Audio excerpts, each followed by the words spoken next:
This man, photographed here, was David Augustus Burke. Born to Jamaican parents in 1952, he grew up in the United Kingdom. The Burke family later emigrated to the United States, where David would find work in the aviation industry, working in ground services in the states of New York and California for US Air, and later Pacific Southwest Airlines. On December 7, 1987, he committed an act of murder-suicide on board Pacific Southwest Airlines Flight 1771. He would shoot multiple people on board the aircraft before entering the cockpit, killing the pilots before pushing forward on the control column, crashing the plane into a hillside in California, killing all remaining passengers and himself in the process. What were the day's events leading up to this tragedy? And just how does someone end up in a position to commit such an act?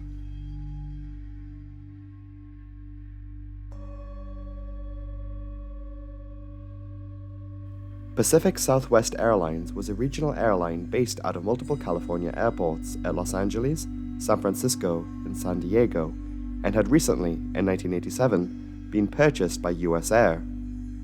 Before it merged into US Air in 1988, the airline had an extensive fleet of 64 aircraft, including Douglas DC-9s, MD-80s, and at that point in the late 1980s, a significant number of British-built BAE 146s. The British Aerospace 146 is a highly unusual-looking plane. It's a regional jet featuring 4 engines which drop from a wing mounted on top of the fuselage. It's certainly a questionable design, as even with 4 engines, the plane could not fly much further than other regional jets of similar size. Other design quirks with the plane included no reverse thrust on the engines, and a large air brake which deploys at the rear before landing to create substantial drag. Regardless, nearly 400 of these planes were built, with around 24 delivered to PSA. At the time of the PSA incident, the BAE 146 had enjoyed an excellent safety record with 0 fatal incidents. PSA Flight 1771 would be the first fatal incident involving this plane. Raymond Thompson worked for US Air and PSA as a supervisor based at Los Angeles Airport. In November of 1987, he fired 35-year-old David Burke, who had been working for US Air and now PSA since 1973. Originally based in Rochester, New York, David Burke transferred to Los Angeles where he moved with his girlfriend the previous year. His job at the airline was ground service related, going into customer service when he moved to LAX. Burke was fired as he was caught helping himself to $68 in cash of in-flight sales. He reportedly did this to help his struggling family. Weeks had passed since David Burke was fired from his job, and the day was now December 7, 1987.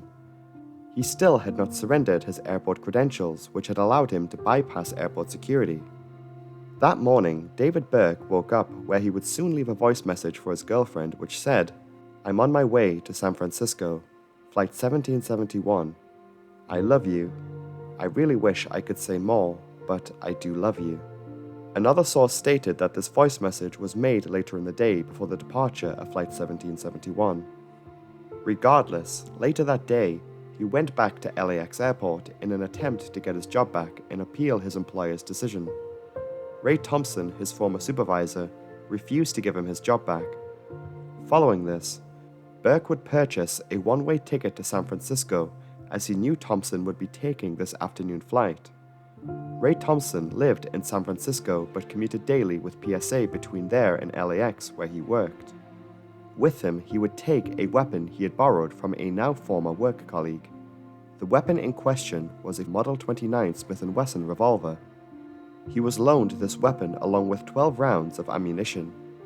Using the credentials he had not yet surrendered, Burke was able to bypass airport security with this weapon. At the time, airline employees were not subject to the same security measures as passengers. Burke would then soon board Flight 1771 with this gun and ammunition. Flight 1771 was one of many flights between Los Angeles and San Francisco that day. On the flight deck was a flight crew of 2. Captain Greg Lindemood joined PSA back in 1973. Aged 43, he was a very well-experienced captain at the airline, having flown multiple different aircraft. He was joined on the flight deck by his co-pilot, 48-year-old James Nunn. He had only been recently hired by Pacific Southwest. Both pilots were based out of Los Angeles, to which this flight was one the flight crew would have flown countless times. Also on board were 3 cabin crew members, 3 further PSA workers, including an off-duty pilot and Ray Thompson. 38 passengers had also filled other seats scattered about the cabin. PSA Flight 1771 left the gate at LAX and departed for the short flight to San Francisco at 3:31 p.m. The plane was expected to land just over an hour from then. It was to be a totally ordinary flight on an ordinary December afternoon. The plane had reached an altitude of 22,000 feet. The conversation on the flight deck was one about turbulence conversing with air traffic control. In the cabin, it is believed that David Burke left his seat, but not before writing a note on an air sickness bag. A note which read, "Hi Ray, I think it's sort of ironical that we ended up like this. I asked for some leniency for my family, remember? Well, I got none, and you'll get none." This note would later be found at the crash site. It is obviously unclear on the exact timeline of events which transpired in the cabin during this time. The only clear evidence to investigators was the cockpit voice recording, which doesn't record activity in the cabin, only the cockpit. The recording did pick up what sounded to investigators as someone entering the lavatory at the front of the cabin shortly before Burke would commit his crimes. Some have speculated that Burke left the air sickness bag with the note that he had written with Ray Thompson before he entered the lavatory to load his weapon. Whether or not this is exactly what happened is up for debate, but it would make logical sense. David Burke then shot Ray Thompson twice. In this moment, as gunshots rang out inside the cabin, both pilots identified the sound and proceeded to contact air traffic control immediately. The flight crew would only ever make one transmission to the ground with this information of gunshots on board. ATC would not receive any further information. Meanwhile, in the cabin, flight attendant Deborah Neal made her way to the cockpit, David Burke following behind her. Deborah was based out of San Francisco and had been a flight attendant with PSA for 17 years. She was on her way home. Once opening the flight deck door, she was heard on the cockpit voice recording saying, "We've got a problem." These were her last words before David Burke shot and killed her. Just moments before her death, Captain Lindemood asked, "What's the problem?" Before she could answer, she was killed. It was here that David Burke then uttered these fateful words to Captain Lindemood, "I am the problem." Burke then proceeded to shoot and kill both Captain Lindemood and First Officer Nunn. Both pilots had now been killed, and Burke had entered the flight deck. Moments later, the plane entered a nosedive. Controllers on the ground noticing the plane had begun a rapid descent. It is likely that Burke had pushed forward on the control column, deliberately crashing the plane. Although the chance of one of the pilots slumping forward leaning on the controls was also a possibility. There was one more shot fired from the gun as noted on the cockpit voice recorder. Investigators do not believe that David Burke took his own life in this moment, as evidence including the gun's trigger was found at the crash site with a fragment of Burke's own finger still lodged inside it. Many believe that Burke also shot the off-duty pilot who was also on board. Douglas Arthur was PSA's chief pilot. Some have speculated that he may have tried to step in to save the plane, but was also shot by David Burke. As the plane entered a nosedive, the G-forces exerted on the remaining passengers and crew would have resulted in a horrifying final few moments of their lives. Anyone who hadn't been fastened in with a seatbelt may have been lifted to the ceiling or aft end of the cabin. Having passed the speed of sound, Pacific Southwest Airlines Flight 1771 crashed into a California hillside at 4:16 p.m. The plane was completely obliterated on impact, so much so that initial respondents who made 911 calls described the site that of a smaller plane, not an airliner. All 43 people on board the plane were killed. Many bodies of those on board could not be identified. PSA Flight 1771 exposed a glaring lapse in airport security in the United States. How could a man just walk past airport security with a gun and ammunition straight onto a plane was a question that many were asking. The fact that airline employee credentials were not immediately returned after Burke was fired prompted the federal government to pass laws now requiring such measures. Background information surrounding David Burke would also emerge as investigators were keen on knowing more about his personal life. It was revealed that he had an extensive criminal record, with past offenses including drug trafficking, car theft, and shoplifting.